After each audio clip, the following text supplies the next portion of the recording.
All righty. Welcome to Flyers Devils pregame show. Jason Martinez on the left of your screen, Brian Smith on the right of your screen. Hopefully the name tags are correct. They are. Okay, good. They are on my screen anyway. Yeah. As I keep looking to the left because I've moved that monitor or that feed over there. So I'm going to move you back over here, Bry. So it looks like sometimes it's just a different interpretation of reality, but yes.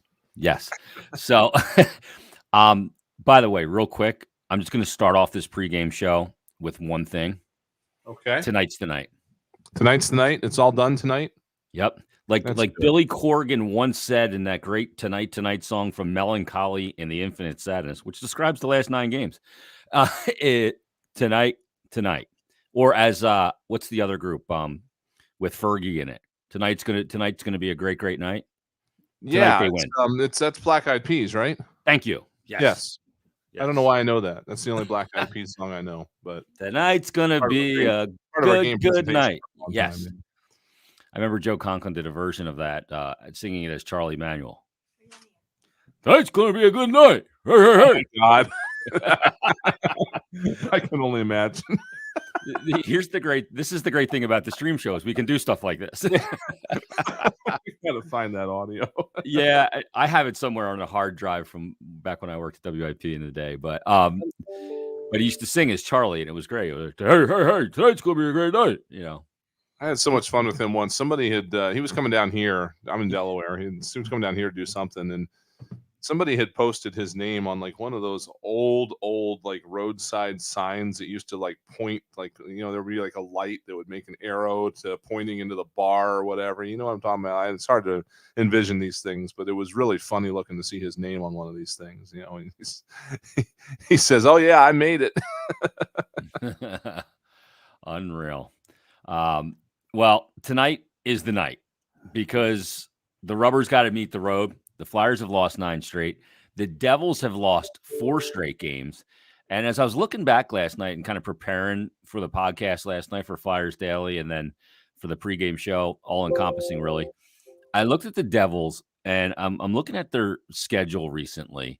And while they've lost 4 straight, they've actually won 2 of their last 4, 6, 7, 8. They're 2-9 in their last 11 games. So they're reeling right now as well. Yeah, they haven't been having a great time of it either. Plus, they're wearing these new thirds today, which I truly. Are they wearing the jersey? Yeah, they're gonna be cursed from the very start.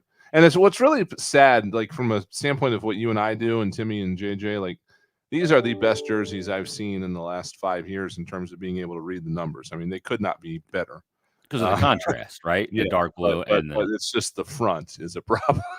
But they're pretty hideous. Although I almost did order the hat. Did you see the hat?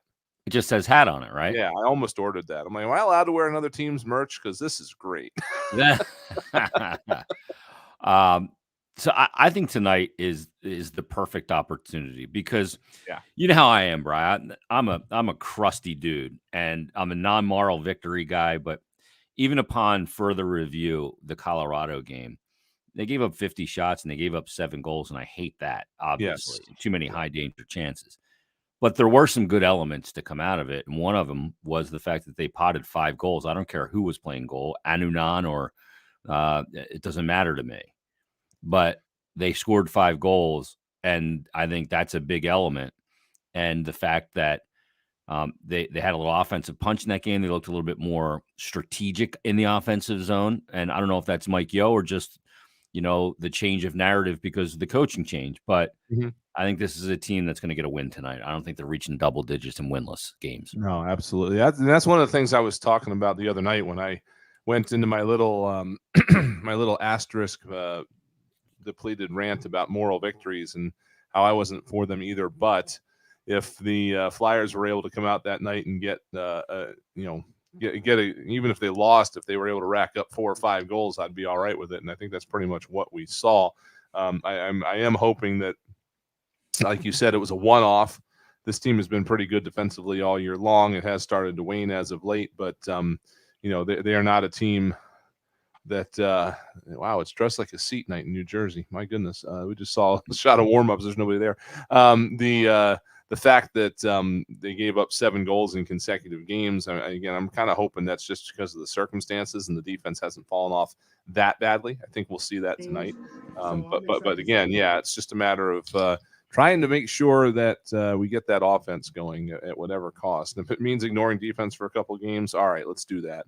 So this is a better team tonight, better matchup, I think, for this Flyers team at this moment. And these next 3 games are a good spot for them to find themselves a way out of this. So I think you're right. I think it starts tonight.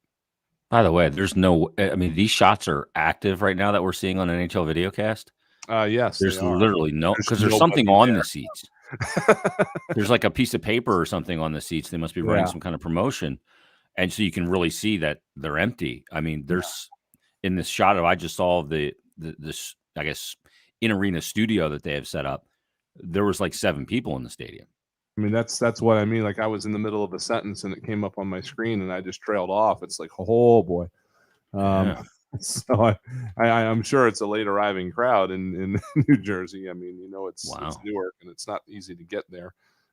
But I hope we get a few more people showing up in this. Yeah, got to have some kind of atmosphere there after a season when you couldn't have atmosphere right. because of the pandemic. Well, that was the thing too about that pandemic. If I could take one more aside here, because we're not on the radio. You remember how we were piping in crowd noise last year, correct? Yeah. So they worked with EA Sports to add crowd noise to the broadcast. And we went up to New Jersey and they added the crowd noise in. And those guys, they took advantage. They needed to dial it back a little bit to get to what a Jersey game is normally like. They had it on Stanley Cup final mode because I'm listening to this crowd noise. I've never heard that building that loud in my life. Yeah. So they were able to take advantage of the situation to make it sound a little more livelier in Prudential Center than it normally is. They were taking some liberties, is what they were doing. Exactly. Right? They may want to consider redoing that based on the look of the crowd size there tonight. But I mean, I'm looking at it right now. I mean, it's amazing. There's nothing going on in there. But I digress. This is the opportunity for the Flyers tonight in Game 2 of Mike Yeo as the interim head coach. They did have a day off between games now. Mike Yeo was named the interim, I guess, technically on Sunday night. He knew it. Nobody else did until Monday. Right. But you get a lot of opportunity. And I requested a one-on-one interview with Mike for the podcast. But he's going to do it in a day this week. But he had too much going on to do it. So there's a lot to take care of. There's a lot of meetings. There's a lot of video to look at with the guys and all that stuff.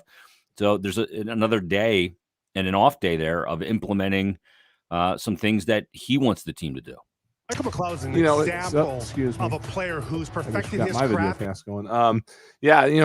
Excuse me again. The nature of doing this is never easy. It's never easy if you do it at what you would refer to as an optimal time. Not that there is an optimal time to change coaches during a season, but normally you would do it when there's 3 or 4 days coming up between games or anything like that. And this is like the exact opposite. Flyers made this change on the day of a back-to-back. Fortunately, they were both at home, but they made it on the second day of a back-to-back. I don't know. I don't have the calendar in front of me, but I believe yesterday was one of the CBA mandated days off. They have to do a certain number of them a month. And with the Flyers leaving after this game tonight, they'll actually fly to Vegas tomorrow, back-to-back in Vegas and Arizona. That travel day that has the flight to Vegas, that can't be considered a CBA mandated day off. They're going to fly in your hometown, right? Yeah. Because technically you're working if you're flying. Yeah. The flight back from Arizona is going to be on Sunday. Yeah, the game's on Saturday, so they're flying the day after to come back from Arizona. So that's not a day off.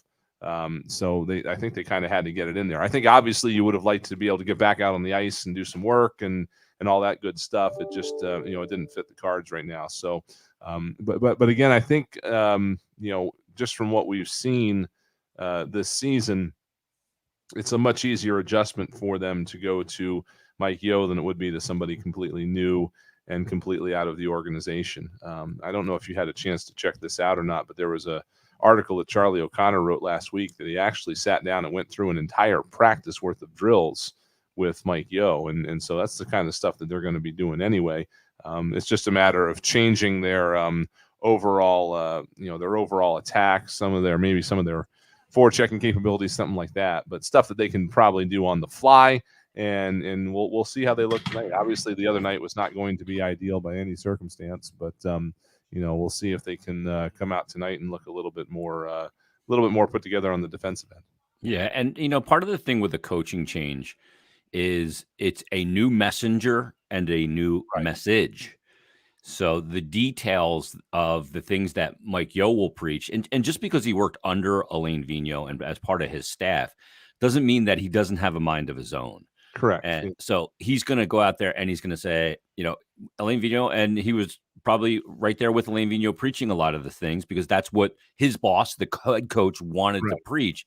But now that, as Chuck Fletcher termed it, he's got his hands on the wheel, there's a different way of driving the lap.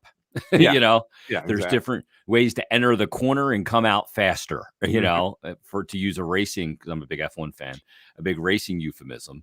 And, go in slow, out fast. And, Mike Yeo is preaching the things that he believes now, not that the previous coaching regime was preaching. And they're his philosophical details of the game and how to have success at it. And you can start by looking at Oscar Lindblom back up on that top line with the guys that he played with last year. And he scored.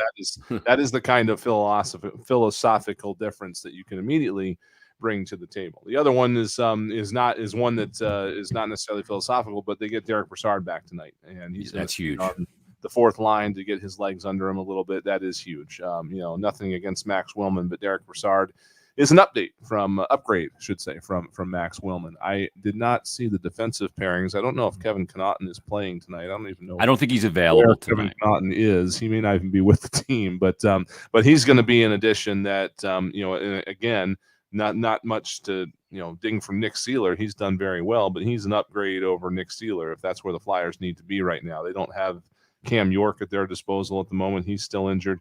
They've got a couple other injuries in Lehigh Valley. I don't think Igor Zamula is ready to go yet. So if they want to, they're going to have to plot ahead here. Kevin Connaughton is a good addition, and they can honestly keep him for as long as they need him, and then they can put him on waivers and he can go somewhere else if they don't want to keep him. It's a very harmless pickup, so that'll help a little bit as well. And again, it'll give them another person to maybe try to mix into this defense if they're trying to figure out exactly what the best pairings are to use right now. I don't know his familiarity with Keith Yandel or any of the other guys, but it'll be a different chemistry, a different mix. It certainly can't hurt. So he's got all those things going for him, I think, and does Mike Yeo. And also, interestingly enough, gets another voice on the bench with him tonight in Nick Schultz. He is going to be the other. Who's been working in player development. He has been working in player development. He is my daughter's favorite player, interestingly enough. And so, he's been doing player development work for the Flyers for the last 2 or 3 years. I think it's all a blur, but since he retired, so he'll jump in tonight, and he'll have that'll be a new perspective from his point of view. And he is a guy that has played for Mike Yeo, knows how Mike Yeo wants to play the game, and has over 1,000 games of experience himself. So that certainly can't do anything but help either. Absolutely. And the other thing with the Connaughton pickup is that Nick Seeler was brought in here to be a seventh D-man. Connaughton, if he remains with the Flyers for any period of time, he's in here to be a seventh D-man. So what it does is allows you to go back and forth and have 2 7 D-men. And until you can get Ryan Ellis back, if one guy starts to struggle, you put the other guy in, and there's a constant motivational aspect to that coming in and out of the lineup as well and trying to stay in. And not for nothing either, real quick. It's just it gives you the ability to give the Lehigh Valley Phantoms some hope. I mean, they're worse than the Flyers right now, and the Flyers keep having to take their players, and they're injured. So you can send a guy like Seeler back there, and he can help them too. Yeah, I'm pretty sure Cam York is just coming out of COVID protocol today. So right. But I mean, he hasn't had a great start to the season. It's going to take a little time. Defensemen take time. With defensemen in the NHL, you don't just pop them in the microwave like a cup of noodles, for 60 seconds and it's ready to go. Because if you do, it tastes like cup of noodles. Here's the line rushes, courtesy of Olivia Reiner from the Philadelphia Inquirer. The top line was Couturier, Konechny, and Lindblom. No change. The second line is Hayes, Atkinson, and Lawton. Good to see Atkinson's good to go after taking that puck off the foot. Yes, I forgot about that. Yeah, it's huge. I saw him kind of limping around down by the locker room area after the game the other night, too. So that's good news. Giroux, Van Riemsdyk, and Morgan Frost. Frost on the wing, Giroux in the middle still. Patrick Brown centering that fourth line with Zach McEwen and Derek Broussard on the wing there. So you kind of give them a little less, putting them on the wing, and you do it at the center position as well. Provorov and Braun, Sanheim and Ristolainen, Yandel and Sealer, and Carter Hart gets the start of the night against Mackenzie Blackwood. So that's the lineup for tonight. That's that's a good mix. I think it's really, again, something that you're trying to figure out what works, and you got some things that worked well the other night. Obviously, you got 5 goals out of it, and again, doesn't matter to me much that it was a cheesecloth goalie. We'll take it. You'll see what they can do tonight against a guy maybe that's a little more seasoned in Mackenzie Blackwood, who, by the way, has a mask that says mask on it. No, he doesn't. I don't know if you can see my screen. I'm trying my darndest to share it. Let me see here. Let me look. I'll go back to StreamYard. Here, I'll put it in. It says mask on the back. Mask on it. On the back plate. He's also got the Jimmy Hayes sticker on the back, which is a great touch. That's awesome. That's awesome. Here, let me remove for people that are watching on the stream, I can remove that and you can see it. So he's wearing the mask with the jersey. Do his pads no longer say True or CCM on them, and they say pads? I'm sure there's a sponsorship issue with that. Yeah, on the blocker it says Waffle Board. That would be even better than blocker, wouldn't it? Yeah, that'd be a great setup if he just everything was just named. On his stick, it didn't say like CCM; it said stick. Yeah. How far can we take this? Yeah, we can keep going. Jock, it says Jock. You know what I mean? I hope we're not seeing that. Yeah, we don't need to see that part. I mean, this is like gallows humor, two teams that are struggling right now, but somebody's got to come out of this game tonight going, okay, we ended our losing streak. Why not be the Flyers tonight? And the Devils, when you look at, when you're kind of looking at their schedule too, in the 4 games that they have not come out the victor in a row here leading into this, they gave up 5 against San Jose, 5 against Minnesota. They gave up 8 against Winnipeg. And then their last game, they lost 3-2 in the shootout to Ottawa. So it's not like exactly a murderer's row of, high-end teams either. So, I didn't realize there was an Ottawa loss in there. That's the last one. That was on Monday. It's obviously something that the Flyers can take advantage of tonight. And I'm sure they've through all the chaos of the last few days have had a chance to take a look at what Jersey's been doing that other teams have been able to exploit here in the last few games. But this is the kind of thing that we were talking about litmus tests and things like that. We wanted to see what the Tampa game was going to be like. It was not good. So this will be another opportunity, I think, for the Flyers to figure out exactly where they're at. If they go out and get their doors blown off by this team tonight, that's not good. I don't think that's going to happen. It shouldn't, given what they have on the ice and what they're going against. But it's hockey, so anything can happen. Yeah. We're getting ready to join our radio audience here in mere moments. I believe any second now, as a matter of fact. How much time do we got there, Rye? Here we go, as a matter of fact. I think. All right. So we're on it. So let me take my earbud out.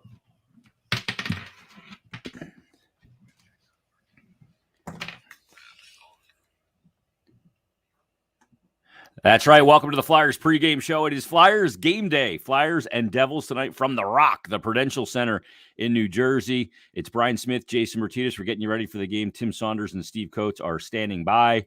And Flyers, each of these teams riding a winless streak right now that they'd love to end tonight. Flyers winless streak considerably longer than the Devils. Devils are at 4. The Flyers are now through 9. They got to try and end this tonight. Is tonight the night? That's the question. Mm-hmm. Do you believe it is, Brian? I think we both think the answer is yes. This is, after the murderer's row that the Flyers have run against here over the past 6 weeks, really. This is kind of the relief week that they had been waiting for, even before the coaching change and everything like that. It's let's get through that Colorado game, and then things get a little bit easier. So that's finally arrived here. They've got New Jersey tonight. They got Vegas and Arizona. Difficult road trip, but more handleable opponents. We'll put it that way. Coming up this weekend, and then they've got these same Devils back at Wells Fargo Center next Tuesday. So these are 4 games where the Flyers should be able to start turning it around. And certainly, I don't think anybody thought we would get to this point and have a new head coach behind the bench, but that's where we are. Mike Yo's got a history. He's been able to come in and help teams midstream before. And so you're hoping that that just comes back again, and the Flyers can just kind of get themselves some new momentum under a little bit of a new voice. Yeah, and that's exactly what they're hoping tonight to move forward. They started anew in that game against Colorado. It ended up being a loss. They gave up 7 goals, Bry, in back-to-back games for the first time since November of '93. It's a rarity to have 7 goals hung on you in back-to-back games, let alone back-to-back nights, and both at home.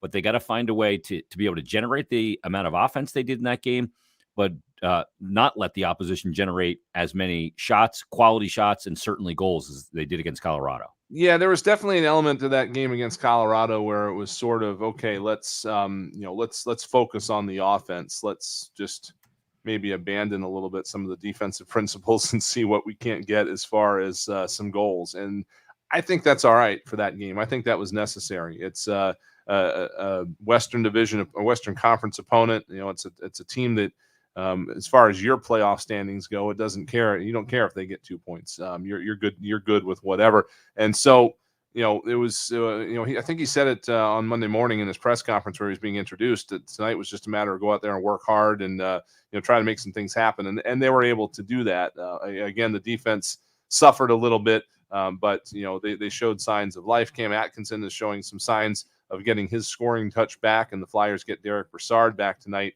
as well. So, especially if this is the little bit of a wake up that gets Oscar Lindblom going back up to that top line, the things can turn around real quick here this week for this Flyers team that, despite how bad it's been, they're still not that far out of things, especially given the amount of hockey they have left to play. Yeah, 59 games still on the schedule. They're just past the quarter pole of the season, the quarter mark, if you will. Oscar got that goal in his last game. He's got 2 points now on the season. They'd love to get him going. And for this team to have success, it's got to be a sum of all parts. A lot of guys got to chip in. Getting Brassard back, who's got 4 goals and 7 assists for 11 points in 17 games. He'll play on the 4th line on the wing tonight to kind of get reassimilated. Don't give him a ton of responsibility in the defensive zone by being the center on a line. But to get him back and all of that helps. And hopefully he's the beginning of guys starting to return. Hopefully Ryan Ellis is around the corner here relatively soon. Same with Joel Farabee.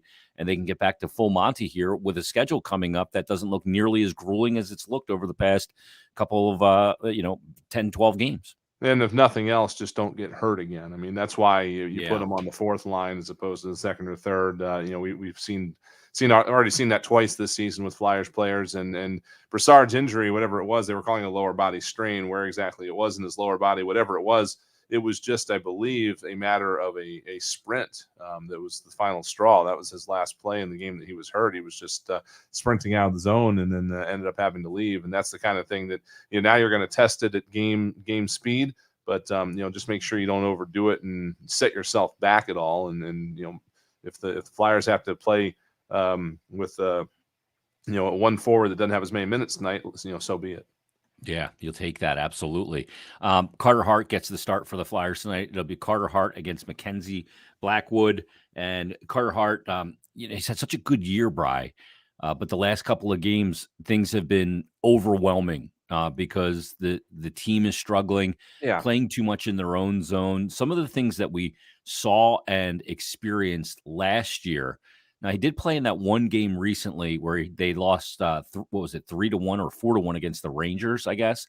He gave up the 3 goals in that game, but he settled in real nice in the game. Yeah, it was against the Rangers. They lost 4-1. He gave up 3 goals in the contest on, 27 shots. So They need a big game out of Carter Hart tonight as well, because you got to keep the puck out of your net. And against the Devils, not the highest of scoring teams in the NHL, that's going to be paramount. And then to bury it at the other end. Yeah, and then, again, just don't let it snowball. You want to make sure his confidence stays there, and I think that's what's happening a little bit. You can be as optimistic as you want, but if it keeps happening, it's going to hurt. Yeah, he's also looking to rebound, obviously, from the game against that he got pulled in against Tampa. But stay tuned. Tim Saunders, Steve Coates, countdown to face-off in the first period action from New Jersey. Flyers Devils, right here on the BetRivers.com Flyers Broadcast Network. Oh. All right. We'll talk to everybody at the post game. All right. Yep. Enjoy, everybody. We'll talk to you later.